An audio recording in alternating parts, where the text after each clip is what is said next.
May I ask a really quick question? Yeah. Oh, when I meditate, and I've noticed for myself that sometimes I experience a physical sensation where my body will actually move. Good. That means you are in alignment enough that you are the receiver of the impulse to move. You are the receiver of the impulse to move. That means you're in the receiving mode.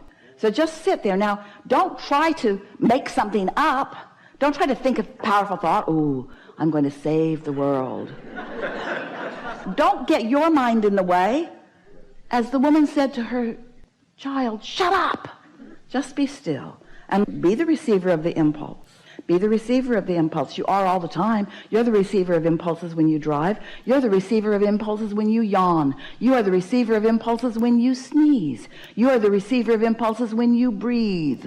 You are the receiver of impulses all the time. You just don't know that you are. But when you've deliberately quieted your mind and you're the receiver of this impulse, this is a really good thing. And then maybe in this setting, maybe in this moment of meditation, maybe that's as far as it will go. It's gone farther, and that's part of what the question I wanted to ask was, I had an impulse at one point to write, and I just kind of sat in that meditative state, whatever you want to call it, and I've felt my hand just write, but it's been through me as opposed to of me, if that makes any sense, or maybe I'm not saying. Well, it's all we've been talking about, so yeah it makes some sense. Yeah. You know who you're talking to? I know, right.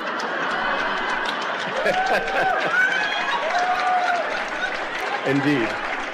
And them too, they get it too. And you say, if it makes any sense, I meditated and I received some stuff. I know you don't want to believe that. 47 minutes, that's what we've been talking about for 47 minutes.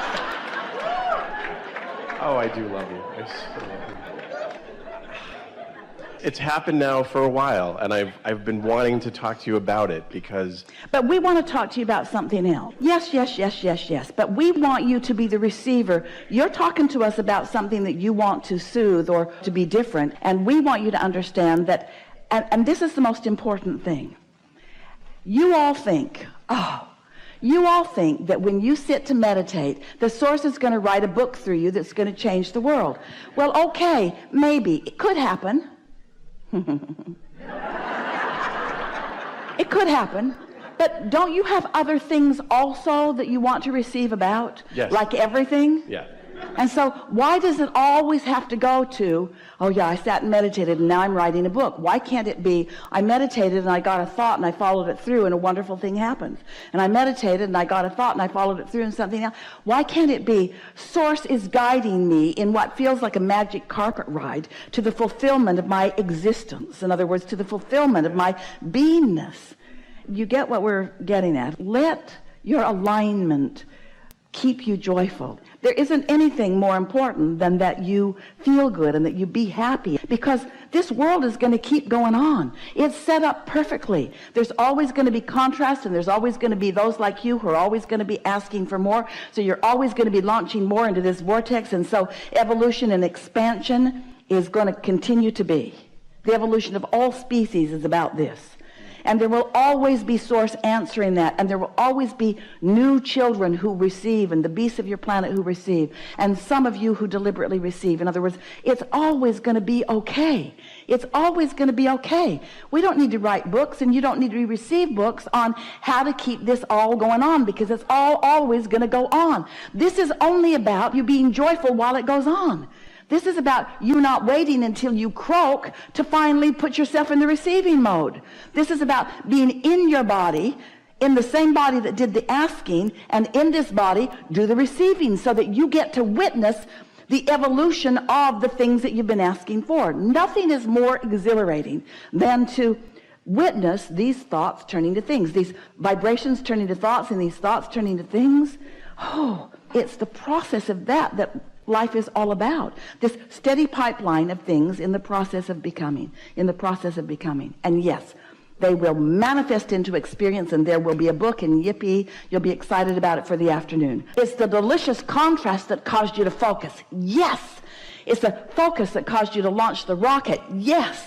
It's that rocket that caused your inner being to join it and add momentum. So the vortex is gathering all of the cooperative components, and then you quieting your mind and getting into the receiving mode so that you can follow the impulses into your joyful now, into your joyful now, into your joyful now. Not your joyful later, not your manifestation later, to the joyful now. So much fun to find those buttons on those machines. 10 years Esther's been in that house and never understood how to operate any of that. It was so much fun to discover what it would do, and so much fun to make it do it, and so much fun to do it for the neighbors, not the neighbors, so much fun.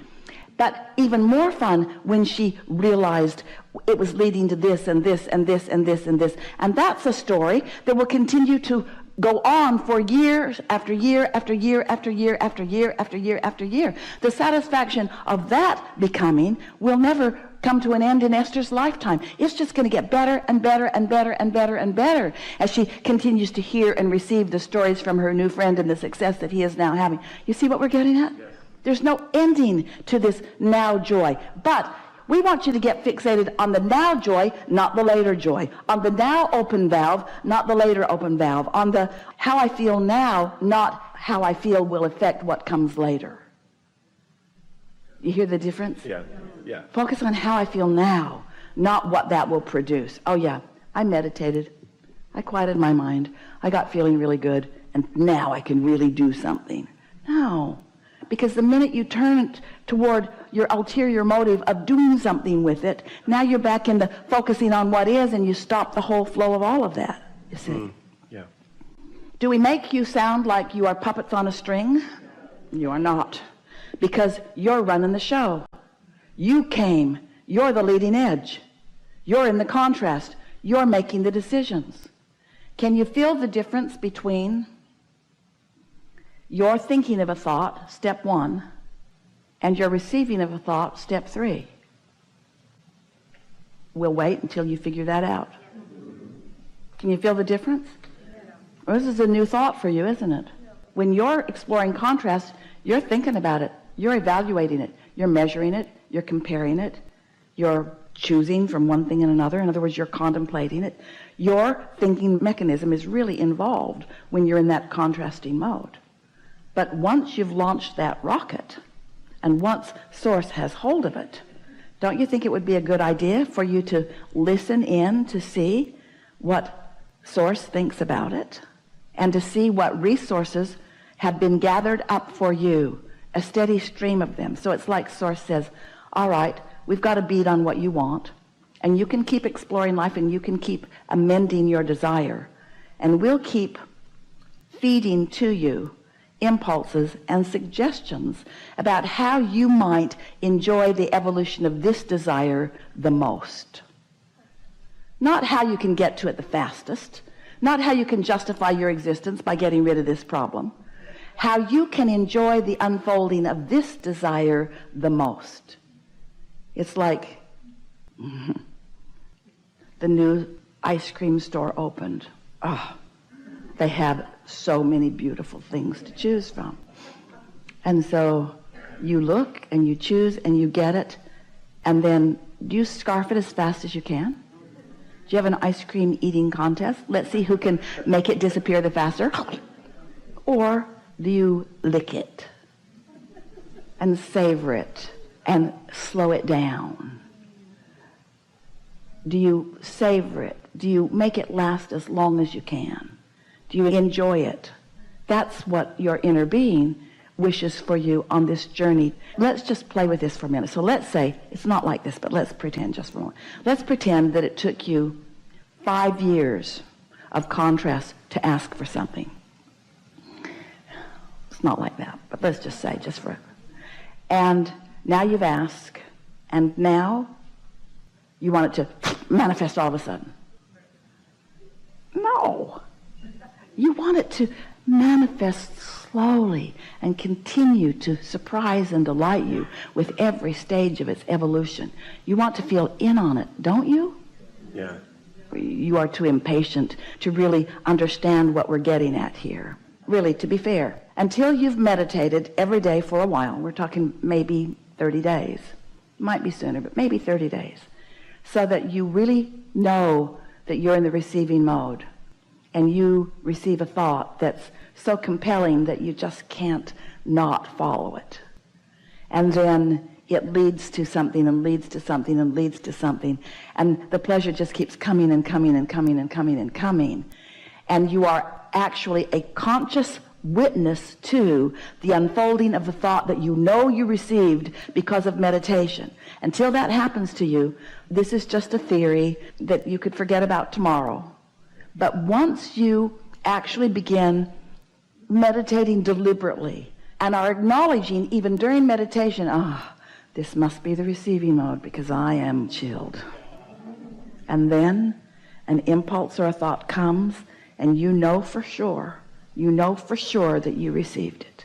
And then the impulse is strong enough because you've been in a state of non-resistance so that the impetus, the momentum of the thought of source has enough momentum going that your impulse to act on it is strong enough, and you do, and you witness the result of that successful receiving mode, that successful download of important information from broader perspective who knows about you and loves you so much.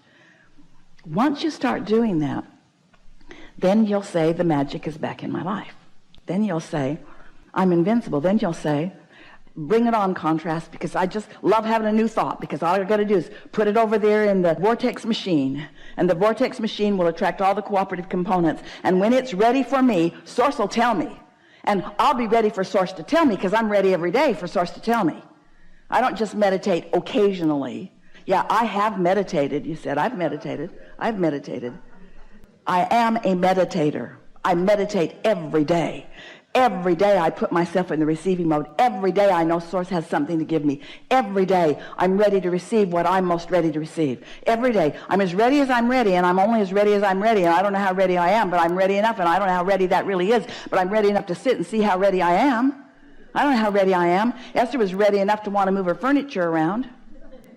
And if someone had said, what are you doing today? And Esther had said, I'm moving all of the furniture around in 2 houses. I'm moving the furniture around. They would have said, is that the most productive thing that you can think of to do today?